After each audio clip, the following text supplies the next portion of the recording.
Sunday রাতে নডির শরীরের অবস্থা আরও খারাপ হয়ে যায়। হ্যালো এভরিওয়ান, আমি Amit, welcome back to Bongs in Cleveland. তো তোমরা সবাই জানো ফ্রাইডে রাত থেকে নডির জ্বর ছিল, কিন্তু সানডে ইভিনিংয়ে ওর জ্বরটা হঠাৎ করে অনেকটা বেড়ে যায়। 104-এরও বেশি জ্বর উঠে যায়, সাথে ও খুব হেভি ব্রিদিং করছিল। অবভিয়াসলি আমরা খুব ভয় পেয়ে যাই।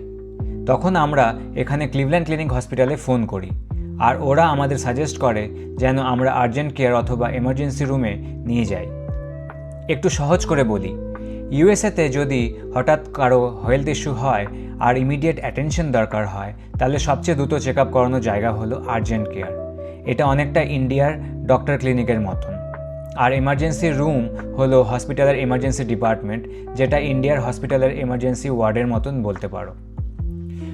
ওকে, যেটা বলছিলাম, ডাক্তাররা নডির কোভিড, আরএসভি ভাইরাস আর ব্যাকটেরিয়াল ইনফেকশনের জন্য টেস্ট করেন। থ্যাঙ্কফুলি সব টেস্ট রিপোর্ট নেগেটিভ আসে। ডাক্তার বলেন যে এখন কোনো চিন্তার কিছু নেই, ওকে বাড়ি নিয়ে যাওয়া যাবে। শুধু প্রতি 3 ঘন্টা পর পর মেডিসিন দিতে হবে আর ক্লোজ মনিটরিং করতে হবে। জানো তো, এখানে সহজে ডাক্তাররা ওষুধ প্রেসক্রাইব করে না আমাদের দেশের মতন, কিন্তু ডাক্তার দেখিয়ে নিলে কি নিশ্চিন্ত থাকা যায় আর কি। ওকে, আজকের ব্লগ এই পর্যন্তই। পরের ব্লগে আবার দেখা হবে। Take care guys, by.